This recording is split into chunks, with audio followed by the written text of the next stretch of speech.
Nih, sampah Cipayung nih TPA-nya nih. Ini sebetulnya posisi aliran pesanggerahan bukan di sini. Ini sekitar 50 meter ke sebelah kanan. Ini kegeser nih sama sampah nih, sampahnya nih. Ini terjun bebas pesanggerahan. Ini posisi aliran sungainya udah kegeser jauh ke arah Pasir Putih. Seharusnya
jadi mereka peduli cuman hanya yang menunjukkan bahwa dia bekerja gitu loh. Ya karena kan sesuatunya apapun juga kan kita harus bisa membuktikan, bukan hanya bicara retorika lah gua anggap gitu loh ya, hanya obrolan-obrolan di meja makan dia atau di tempat apa cuman sekedar guntang-guntang yang nggak jelas gitu. Kali Pesanggerahan ini kan unik gitu ya.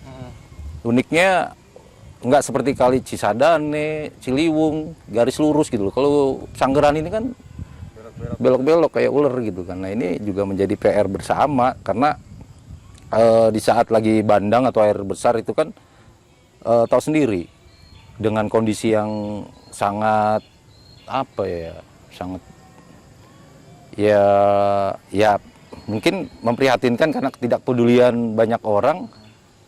Ya semakin menyempitnya aliran Kali Pesanggerahan ya dengan luapan air ya mereka nggak nampung gitu. Kalau saya sendiri kan bergabung di Green Kemon itu karena merasa kalau bukan kita orang bukan kita yang melakukan atau menjaga lingkungan itu ya siapa lagi. Kebetulan kita adalah putra asli yang dekat Kali Pesanggerahan lah gitu kan. Ya mau tidak mau dengan kultur yang kita udah paham ya kita mencoba untuk ini ya menjaga observasi itu sendiri gitu. Ya meskipun memang Cinangka Kampung Kebon khususnya di sini ada 2 RW 7, 6 dilintasi Kali Pesanggerahan. Kalau dilihat dari atau perkembangan ya memang agak sedikit sedikit lambat dibanding dengan wilayah-wilayah lain. Tapi sekali-kalinya ada pembangunan ya kita bisa lihat mereka bukan berdiri di lokasi yang sebenarnya gitu loh. Kalau kita bicara aturan gitu loh. Sepanjang jalur Pesanggerahan bukan hanya di sini aja ya Bang? Iya, nah ini kan justru aneh gitu loh. Ya saya ingat gue sendiri sekitar tahun 90-an itu kayaknya nggak mungkin deh ada pembangunan di wilayah sini. Karena orang sini bilang itu tempatnya jin buang anak gitu kan. Zaman dulu. Tapi kan sekarang sebuah ekspektasi yang di luar dari pemikiran kita saat dulu gitu loh. Ya artinya pembangunan begitu pesat dengan klaster-klaster yang nggak jelas izinnya. Apa mereka memikirkan AMDAL, memikirkan tentang das atau bahkan memikirkan tentang resapan karena yang namanya dulu ini kan resapan air. Jadi mau tidak mau kalau resapan air ditimbun ya. Disumpel itu kan justru akan merubah rasa yang tadinya air itu normal menjadi bau kayak semacam belerang lah segala macam. Sebenarnya itu kan mempengaruhi karena banyaknya timbunan. Timbunan itu kan kita nggak tahu yang ditimbun itu apakah tanah murni atau tanah campur. Nah ini kan juga mempengaruhi. Filter namanya.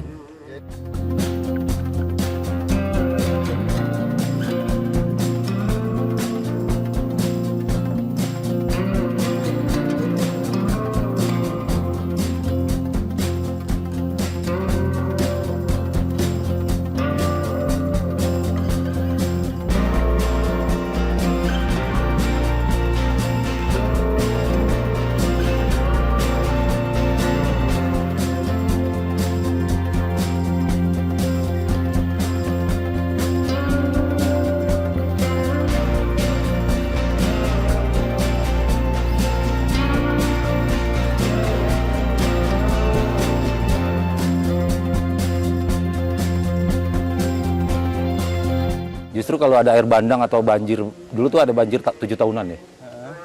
Itu menarik buat kita, menantang sehingga kita itu bisa cari secara manual dengan memotong kedebong pisang. Zaman waktu kecil dulu. Itu kalau banjir 7 tahunan itu di sini bukan seperti kali Sanggerahan, danau. Danau. Iya. Kayak yang misalnya yang itu tuh ya. Iya, karena kan gini, ini posisi kali ini kan anggap saja letter U ya. Ini sebenarnya kan pohon kelapa yang di ujung sana itu kali Pesanggerahan. Sekarang posisi ini arah ke sana lagi, ke arah timur gitu kan. Nah, kalau dia banjir, kan nggak mau tidak mau bukan ngikutin arus di kali. Iya. Dia harus meluap dari ujung sana nabrak. Jadi mau tidak mau lurus gitu. Nah, perumahan-perumahan yang ini nih yang jadi danau. Dulu udah ada belum? Dulu apa ya? Sawah. Sawah ya. Sawah, rawa, bahkan 3 sampai bahkan 4 meter kedalaman lumpurnya. Ya emang balong gitu. Ya sepengetahuan kita selama kita konservasi atau patroli Kali Pesanggerahan itu sepertinya belum ada yang dilakukan secara serius oleh pemerintah. Dalam hal ini BBSWC dengan alasan, ini kan kali juga menjadi, kita jadi rancu nih. Kali Pesanggerahan ranahnya adalah kementerian. Dalam hal ini BBSWC. Kita ngadu dengan BBSWC harus dilengkapi dengan laporan dengan dinas DLHK atau PUPR yang ada di Kota Depok. Nah, dalam hal ini kan kita jadi lempar berkas lah. Ngadu sana, ngadu sini. Sehingga persoalan di lapangan berjalan, aduan kita itu seperti terhambat. Nah, yang saya pengen itu kan masyarakat mengadu langsung ke pemerintah. Pemerintah itu punya action secara langsung. Apa persoalan yang ada di lapangan, masalahnya apa yang ada di lapangan. Nah, ini yang nanti menjadi acuan mereka untuk datang ke Kementerian BBSWC. Sehingga persoalan yang ada di bawah ini dia bisa pecahkan dan bisa memberikan win-win solution gitu loh. Terutama terkait masalah hukumnya, bahwa kali Pesanggerahan, Ciliwung dan Cisadane dan bahkan situ itu sudah tertuang di dalam peraturan Kementerian BBSWC. Nah, dalam hal ini jangan dijadikan itu sebagai opini atau sebuah catatan, tapi sebuah aksi yang memang kita sebagai komunitas yang tidak tahu apa-apa terbentuk dengan persoalan yang lebih kuat. Ya bukannya kita lemah, karena kita tidak ada dukungan dari pihak-pihak yang punya kepentingan. Dalam hal ini adalah pemerintah.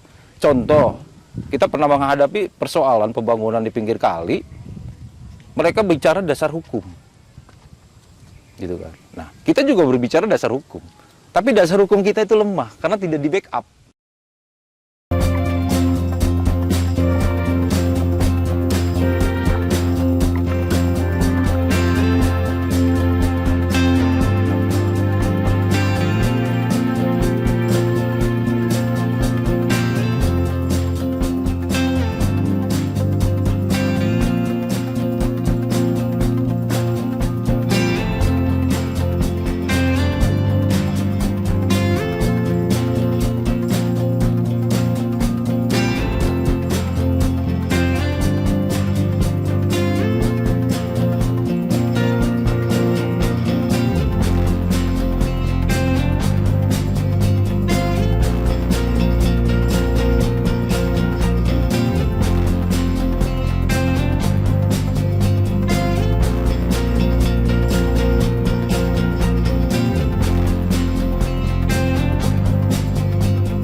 Maksud kita begini, ya toh mereka yang membuat aturan, yuk bantu yang kita bekerja di lapangan.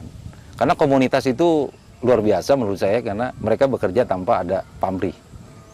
Ya kalau mereka kan istilahnya mau rapat aja ada gaji bang, atau bicara honor. Kalau kita komunitas, ya honor kita adalah apa? Amal jariah, honor kita itu. Atau hadiah yang kita harapkan adalah kalau kita ikhlas, ya insya Allah gitu loh, apapun yang kita tanam, hasil kita akan dapatkan. Nah ini yang kita harapkan dari komunitas-komunitas. Tapi dalam hal ini ya toh, bantulah komunitas khususnya Green Kembon yang memang saat ini concern dan fokus terkait dengan Kali Pesanggerahan.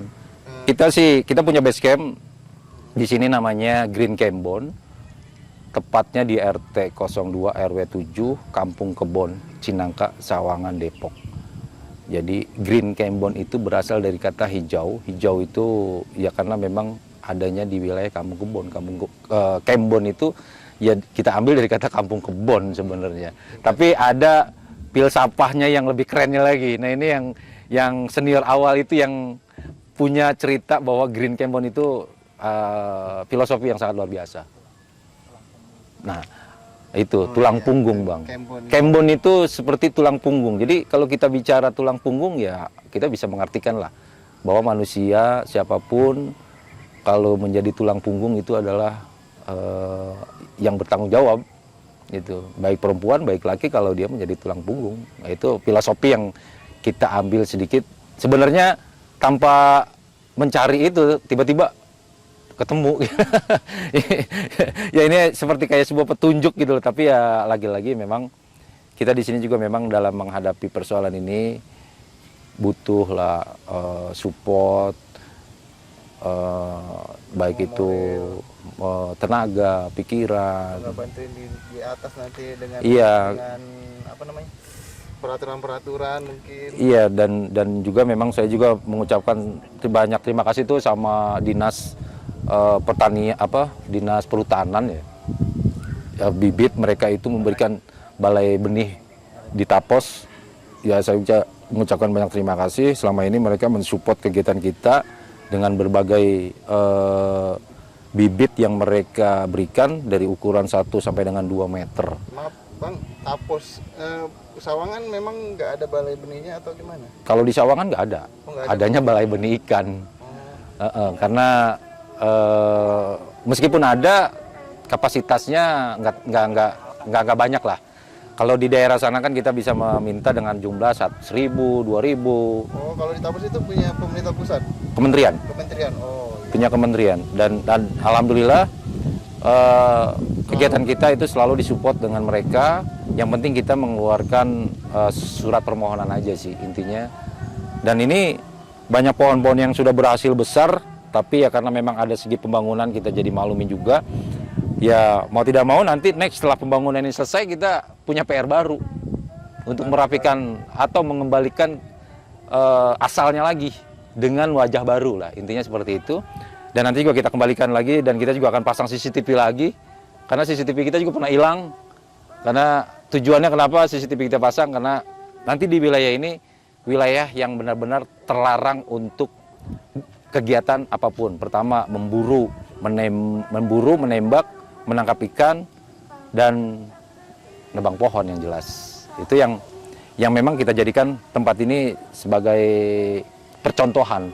Kita juga dulu pernah tanam ikan di sini. Sayang, lagi-lagi sayang ada oknum yang meracuni kali. Dari atas gitu. Langsung cari ikan. Ada oknum yang memang dulu memang wilayah di sini, seingat kita kecil juga memang orang sini juga dulu pernah melakukan hal yang sama. Tapi itu kan masih kategori dulu apa ya? Masih awam, nggak tahu apa-apa. Tapi alhamdulillah dengan seiring waktu dan sosialisasi yang bagus, warga Cinangka Kampung Kebon ini mereka paham. Racun itu sangat berbahaya untuk pertumbuhan diri kita atau kesehatan lah, gitu. Apalagi mau dikonsumsi ya, Pak? Ya itu, jangankan ikan, tanah aja rapuh, iya, hancur, karena mereka nggak apa ya, merusak lah intinya gitu. Ya selain merusak ikannya yang besar, bibitnya habis. Yang ada ikan sapu-sapu yang bertahan ini.